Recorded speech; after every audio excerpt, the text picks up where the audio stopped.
Hola, ¿cómo estás? Este es tu canal Dina Burns. Hoy vamos a aprender de qué se trató el sueño del rey Nabucodonosor y de dónde salió la piedra y qué significa.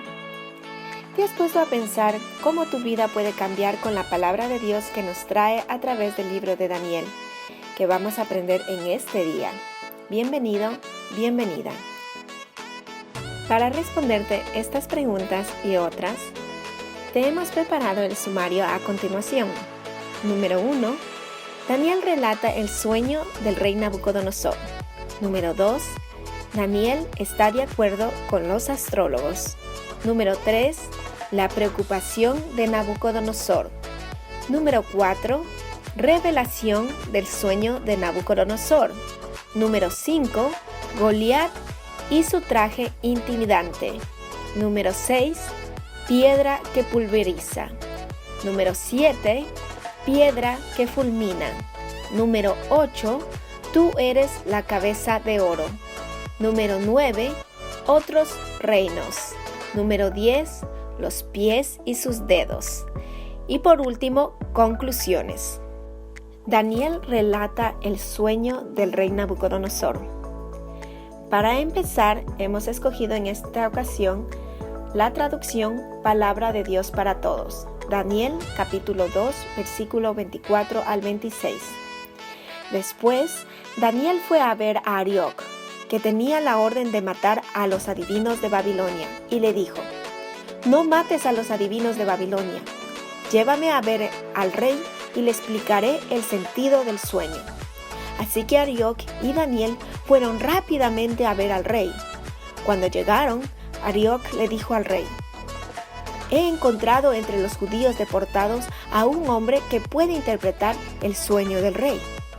Entonces el rey le dijo a Daniel, al que llamaban Belsasar: «¿De verdad eres capaz de contarme el sueño que tuve y lo que significa?» ¿Daniel se estaba educando para ser un adivino? El adivino era un sabio de la época, porque se basaba en los estudios que había estudiado, valga la redundancia, para predecir y prevenir hechos que influyeran en la prosperidad del reino.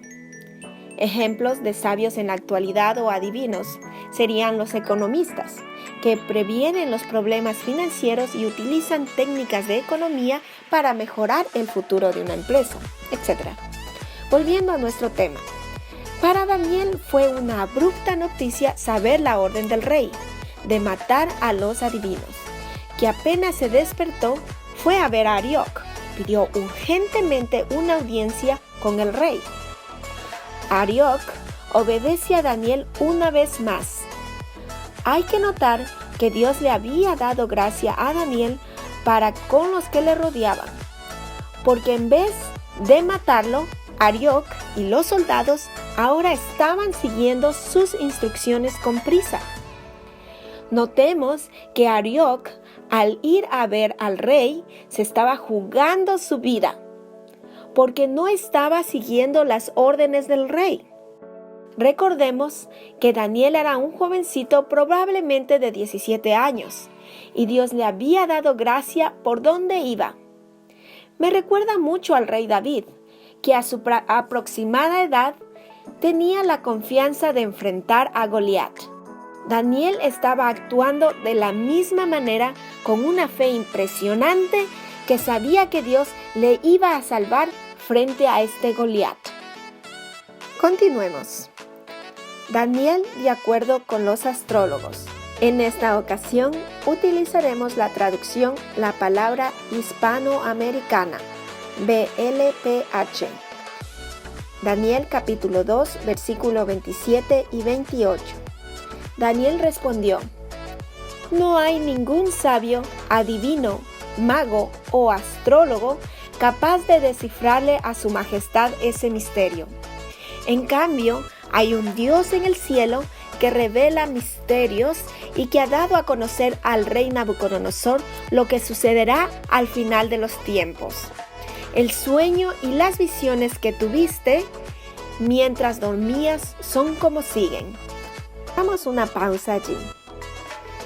Notemos qué Daniel confirma que ningún sabio, adivino, mago o astrólogo es capaz de descifrarle a su majestad este misterio? ¿Estaba muy de acuerdo con los astrólogos o le estaba salvando la vida a los astrólogos? Porque esta concordancia con lo que habían dicho los astrólogos era una llamada al rey para decirle: ya no mates a los sabios, adivinos, magos o astrólogos. Aquí te traigo tu respuesta. Y le dice: en cambio, hay un Dios en el cielo. ¿Por qué Daniel se refería a Dios como un Dios en el cielo? ¿Por qué no decía un Dios judío o el Dios de los hebreos? Antes del cautiverio se conocía a Dios como el Dios de los israelitas. Todos los israelitas estaban regados en diferentes lugares ahora en el cautiverio, como Egipto, Asiria, Jerusalén, Babilonia, etc. Entonces ya no tenían su Dios para ellos. Ahora era el Dios de los cielos o el Dios del cielo, como antes se lo pronunciaba.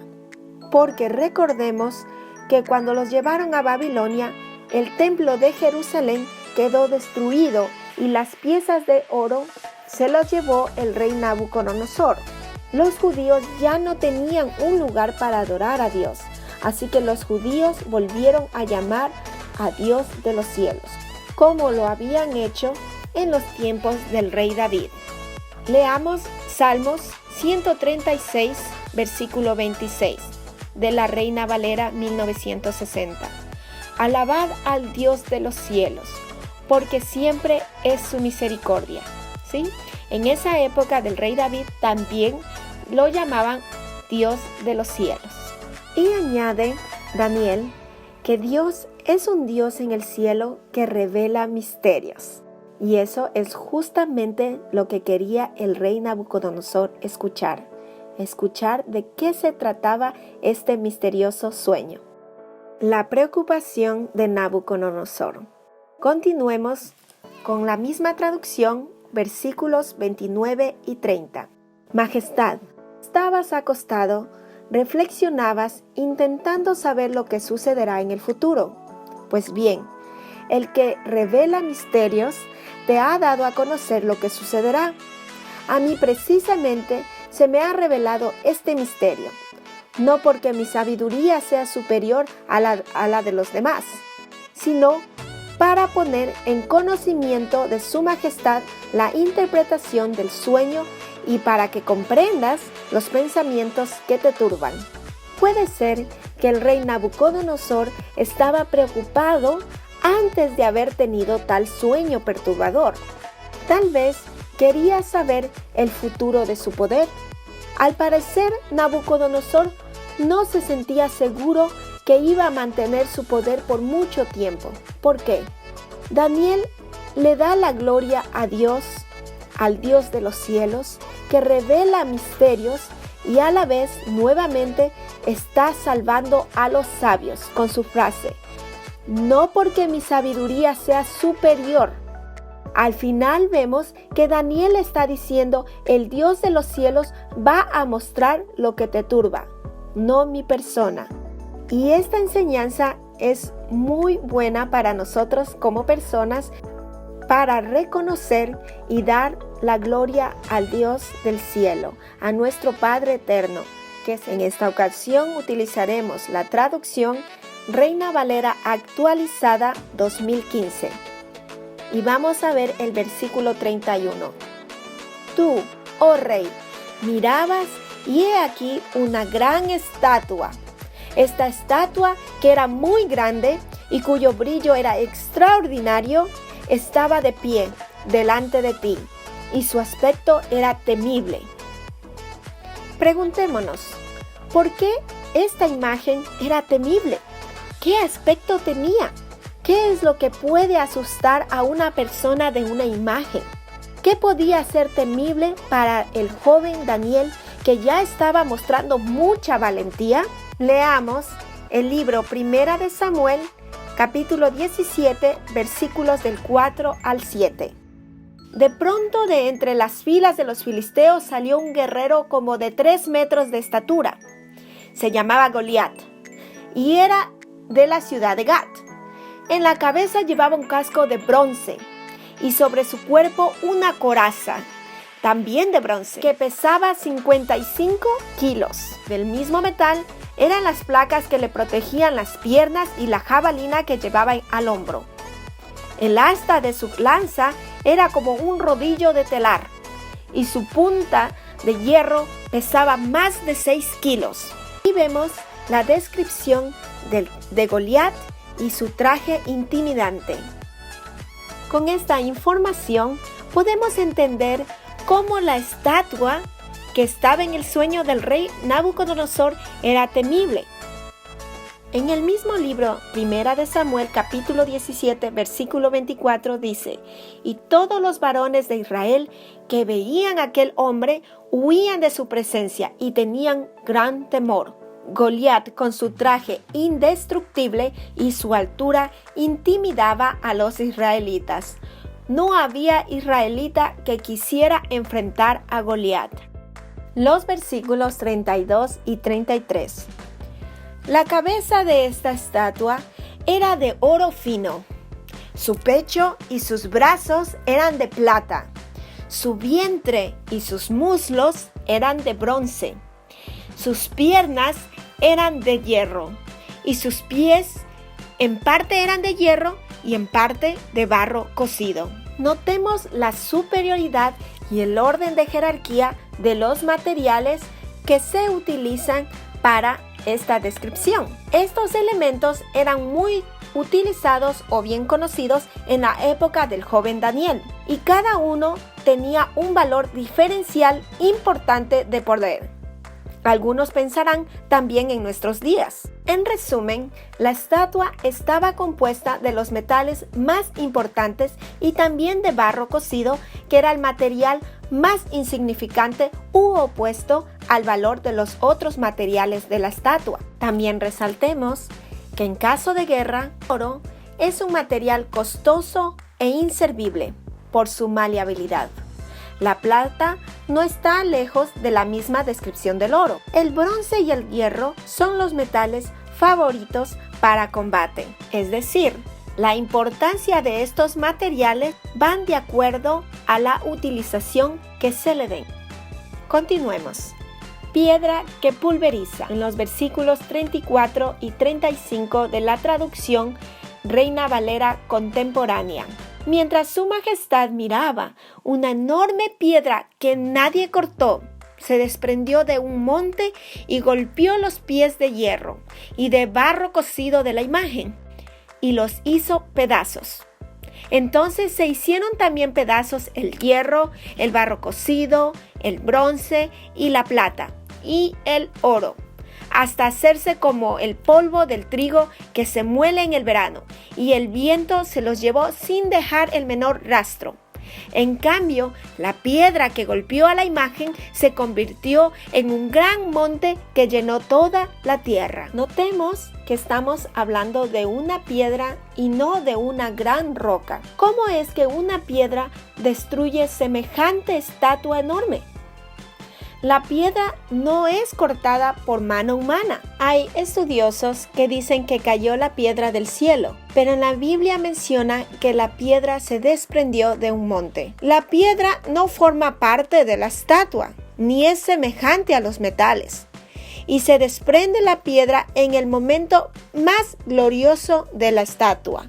La roca representa el reino de Dios. Y esta tendrá más sentido en el próximo estudio. No te lo pierdas.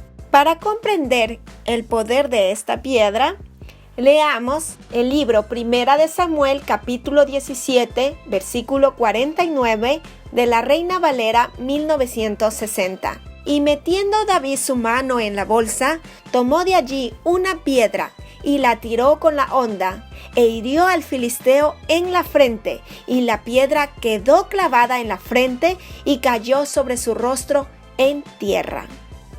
David tomó la primera piedra que había tomado de la orilla del río. y la lanzó hacia Goliat, y la piedra cayó en su frente y lo fulminó. Lo fulminó como la estatua que vio el rey Nabucodonosor en su sueño.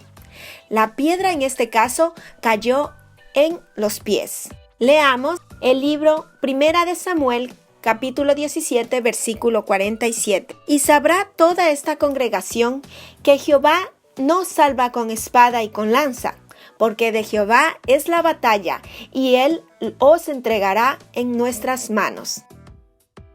Continuando con el libro de Daniel, versículo 38. Y donde quiera que habitan hijos de hombres, bestias del campo y aves del cielo, él los ha entregado en tu mano, y te ha dado el dominio sobre todo. Tú eres aquella cabeza de oro.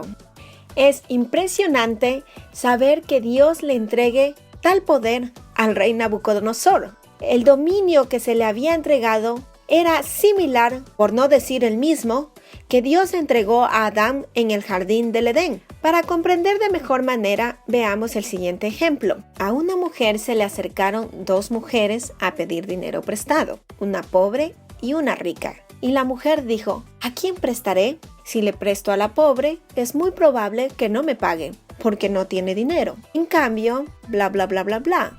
Así funciona la mente humana, pero para Dios es diferente. Utilicemos el mismo ejemplo. Dos hombres se le acercan a pedir sabiduría a Dios, uno más sabio que el otro.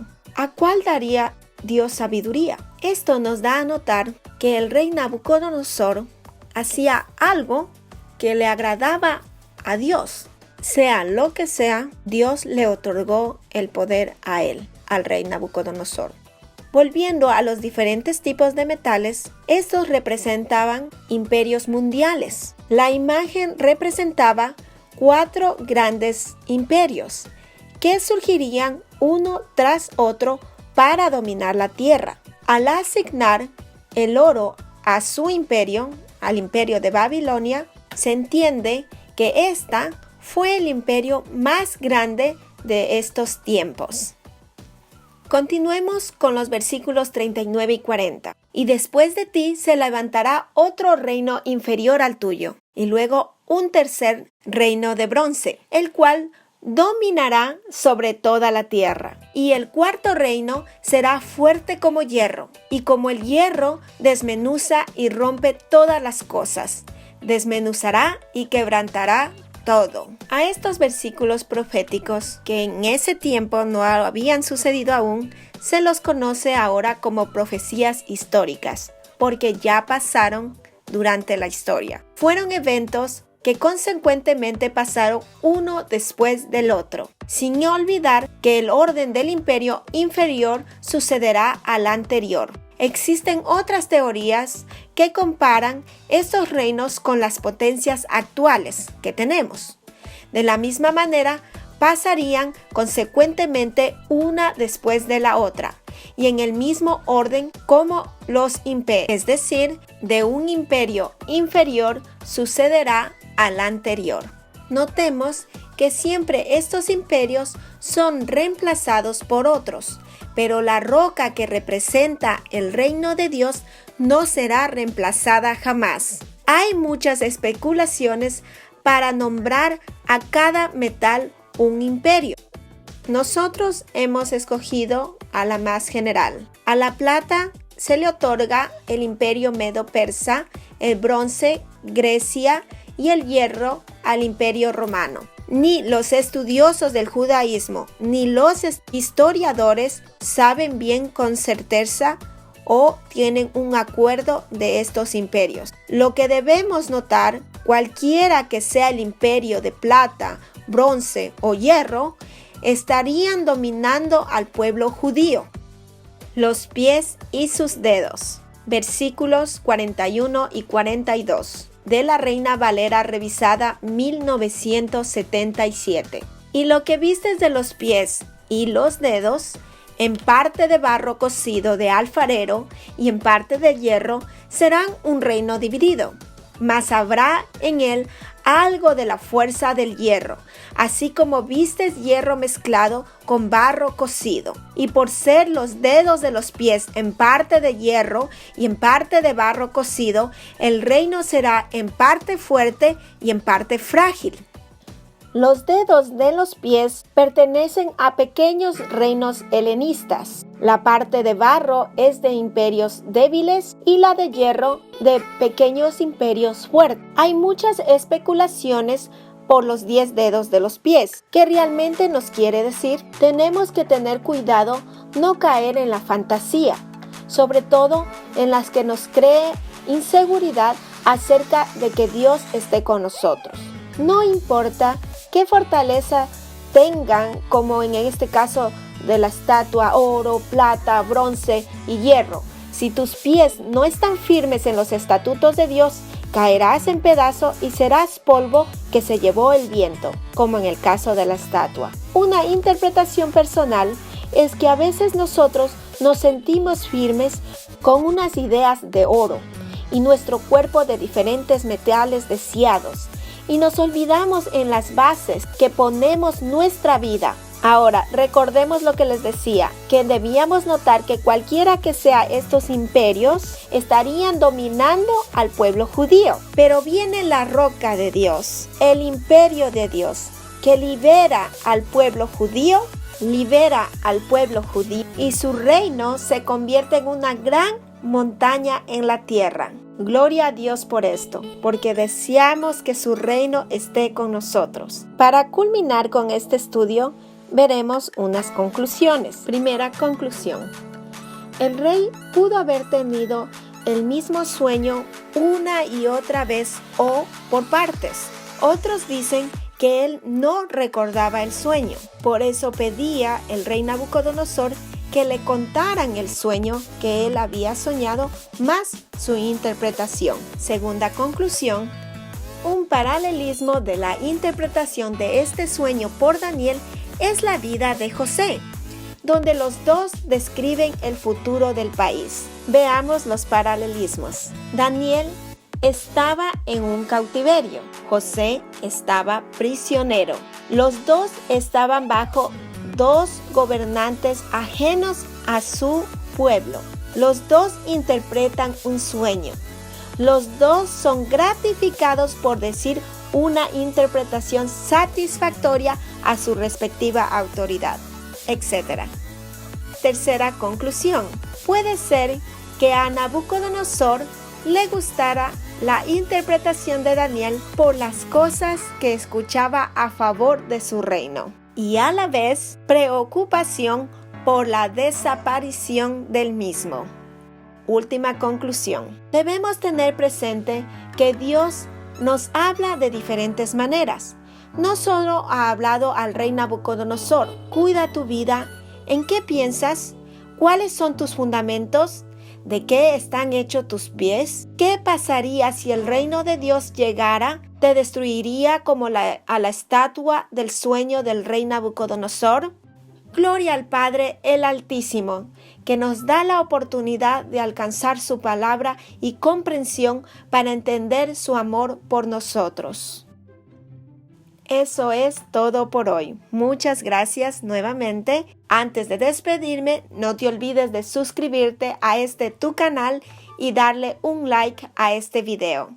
Si tienes alguna duda, puedes escribirme en la caja de comentarios ubicado en la parte inferior, y también te invito a compartir este video con las personas que conozcas. Nos vemos la próxima semana con preguntas nuevas que te van a gustar acerca de Daniel. Muchas gracias y bendiciones. Dina Burns se despide.